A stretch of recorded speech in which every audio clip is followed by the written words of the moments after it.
Hey guys, I hope you're doing well. In this video today, we're going to walk through each of the 20 commandments of email. These are basically lessons that I've learned from over the past couple of years, making over $50 million in email revenue for my clients and kind of what it's taken to build, an agency to over seven figures a year in terms of revenue.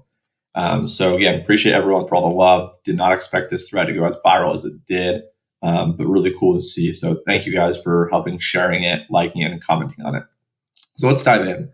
So treat your subs with respect. People do not subscribe to your list to be spammed. People subscribe to your list because you have something to offer and they're interested in you. Keep it that way. Again, this one's pretty straightforward. Give value, offer value, be transparent either when people first subscribe or before they even subscribe about what the expectation is. Hey, we're a daily newsletter, we're a weekly newsletter. Here are some of the things you can expect: discounts, product launches, contest, etc., and make sure that you deliver on that value proposition that you promised. Number two, test everything: subject lines, the length of the email, the sending times, the copy, the angle, the preview text, etc. There's this quote that basically says, "Never stop testing, and your advertising will basically never stop improving." The really important part here is make sure that you're only testing one variable at a time. Don't be testing the subject line along with the email length, along with the send time, along with the copy.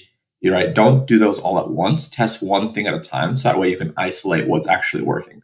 So, for example, say the two emails are going to be the same. The variable that you might want to test would be the subject line. So you'd have subject line A, which would be whatever it is. Subject line B would be something different. And those are the only things that you should be testing at once to be able to figure out which subject line moved the needle, right? So everything, let's say, is the same except for the send time, right? Say you want to send one email to people, at 8 a.m. or the other email to other people at 5 p.m. Basically, what you guys could do if you're using Klaviyo or other platforms is you can kind of test different times to see which one performs better. You can do that within a flow as well. Like saying, for example, someone adds something to their cart, you could trigger that email 1 hour after the abandoned cart, or you could trigger it 4 hours after, and you want to split the traffic 50-50 to see which 1 hour versus 4 hour time delay works better, right? Everything else would be the same except for the time delay.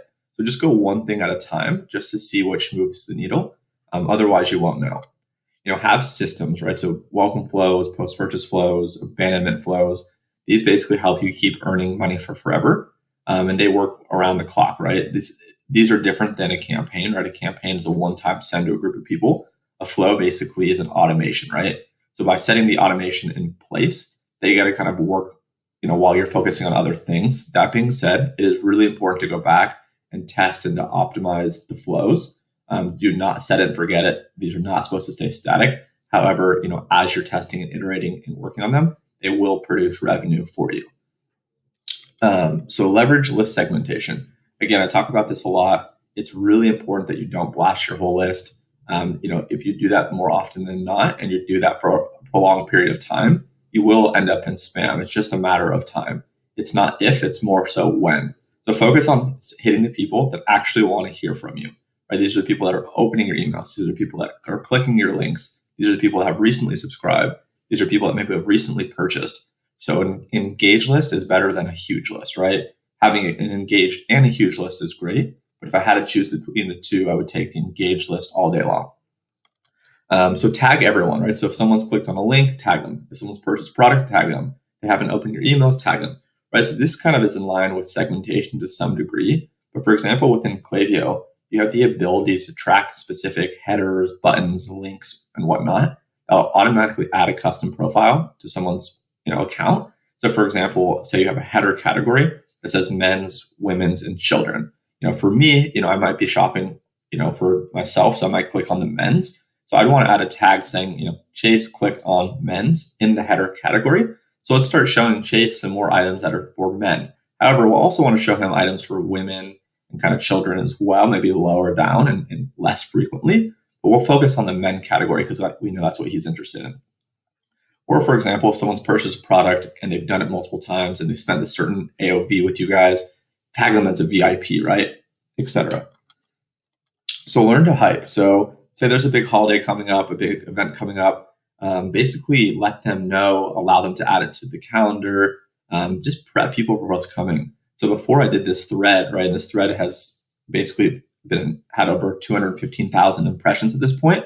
I basically asked people, like, I had this idea for this thing. If enough people were interested, I'd go ahead and do it, right? So I allowed people to get bought in. And then as soon as I figured out that I was going to do it and started it, I started hyping it.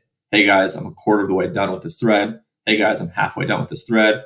Hey guys, this thread's coming tomorrow. Please be on the lookout for it, etc. So by getting people excited and kind of building in public, as we say, you can really get people bought in, and that way you get them more excited. And this way too, if you're doing, let's say, a discount email, people are going to be able to know when to use a discount and know that it's for 24 hours or whatever it might be. So hyping and letting people know is really important. And then from there, treating them is also really important. So you want your email subscribers to know more about you than your followers, right? Basically, people that are on your list get access to specific deals that people on social media otherwise wouldn't, right? The incentive for basically people joining your list is that they get early, first, and best, deals and access and early access and whatnot. And again, owning your email list is so much more important than having just followers. Again, the two play hand in hand, right? You send, your followers to your email list and your email list to your social, and they kind of work, in hand.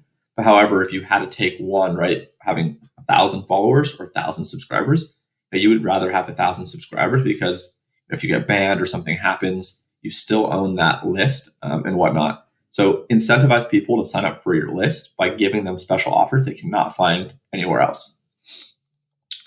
Be unexpected, right? So ask a question in the subject line, tease them saying there's a surprise inside, tell them about a once-in-a-lifetime opportunity, make them laugh, tell a story, right? So the key to a good email is not being boring, unless your company literally is built on being boring, which you probably are not.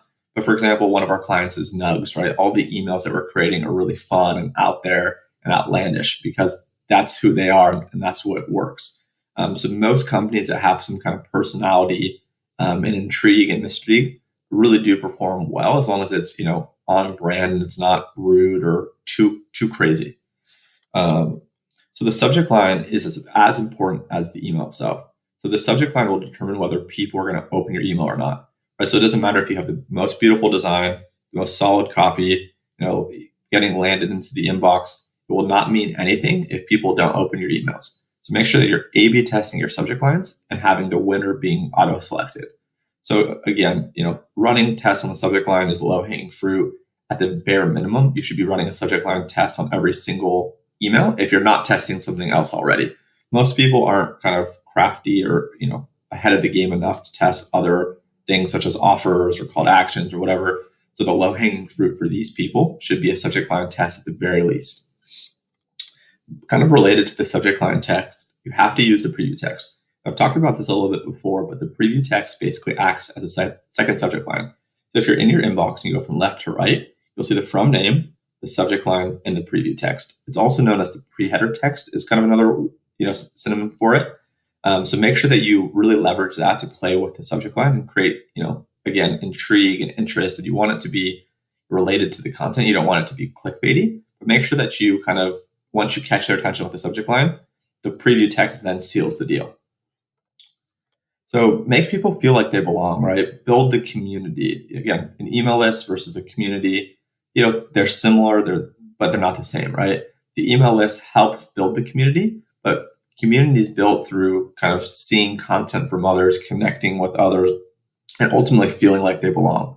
So basically, if you want to do this, right, it could be content around like, hey, these are the types of people that use our product, featuring different people from your community within your guys' emails, inviting them to join you guys on a Facebook group with other like-minded customers or buyers, right? So these types of things within email are really important. Don't make them sick of you is number 12. Sending emails every day in most cases is an overkill. Again, I'd say most cases. There are certain businesses that can get away with it. And if you do segment, well, whether it's based off of engagement or purchase behavior or geo or gender, right, you could get away sending every single day. However, one person probably isn't going to receive or should not receive 7 emails a week. Unless, again, you basically had on the sign-up form, hey, just as a heads up, we send daily emails. By entering your email here, you get 10% off. Again, we do send daily emails. if you have basically warned your guys' list that this is what you're going to do and this is your business model, then that's okay. That's the exception. So I'd say typically, if you're only sending once a week is kind of the cadence that you've promised, and that's the cadence that's work, great, do once a week. If 2 or 3 times is the right time, do 2 or 3. For our clients, I'd say most of the time we're sending about 3 to 5 emails a week. And again, don't overdo it. Respect their time and they'll respect yours. So don't let them, forget you. Don't let them go cold, essentially, is what we're saying here. If you haven't emailed your list in months and you expect them to buy from you, it's probably not going to happen. You need to be consistent. Being consistent is more important than being perfect. I think a lot of people don't send emails because they want to be perfect. Again, being consistent and being good enough really does get the job done. Reignite the fire. So if people are not opening your email, it's probably because you're not giving them a reason to open. So give them an email and give them a reason. Right? Give them a discount. Have them ask you a question, you ask them a question, offer some help, that type of thing, right? So again, when you're going to be hitting unengaged, do it few and far between. It's best to have what we call a sunset unengaged series, where basically it's an automation that as soon as people either are about to kind of go cold or just went cold, you hit them with like 1 or 2 emails, which is a last ditch effort to try to get them back. And if that doesn't work, then you basically just suppress them from your list. Respond if you say you will. So most people ask questions in their emails and they ask people to respond. And then, the brand never actually will follow up. They'll kind of see it. They'll maybe get too many. They will not actually follow up. So do what you're going to say you do, right? If you say you're going to respond, respond. If people ask you questions, make sure you answer those. They'll basically like you more and hopefully will buy from you if you help them understand the things that they need to understand. 16 is be useful. People subscribe to your list because they wanted something from you. Knowledge, guidance, offers. Keep giving it to them. If you are useful, you will get paid. It's that simple.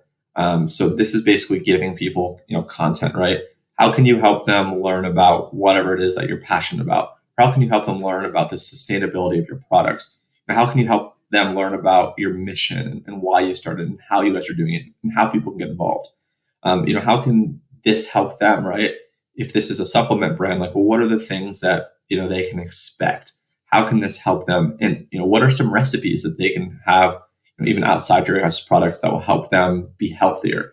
Because again, if you're a supplement company, yes, your goal is to sell supplements, but your goal really more so is to educate people on the value of eating well, sleeping well, nutrition. So provide those types of things. And obviously people love offers, they love discounts, they love deals, do that type of things as well. Next is be genuine. So when was the last time you enjoyed corporate talk, right? Speak like you would to a friend. Nobody wants to be treated like another customer. Everyone wants to be treated as a friend, right?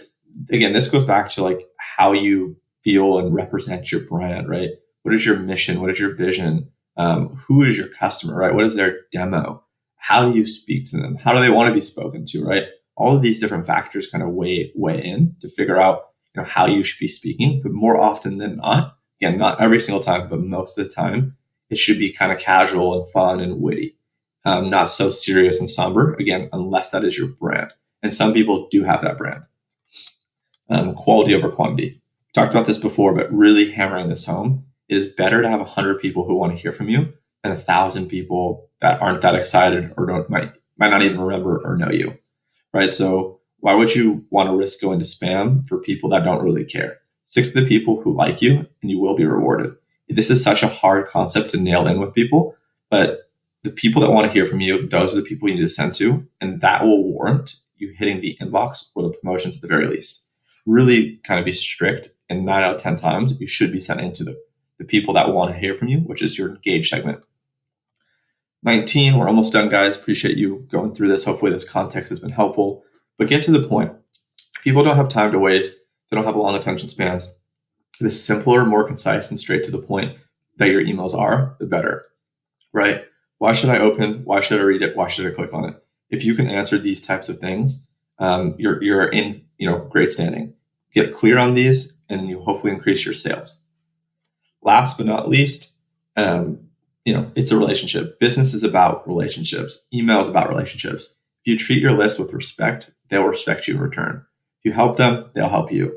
If you can be useful, they'll like you. Email is pretty simple at the end of the day. We tend to overcomplicate it. Let's keep it simple. Follow these principles. You'll be well on your way. Again, I hope this was helpful. I do plan to create a lot more threads like this. So thank you guys again for all the support with this. If you have any questions, always here for you guys. Thank you.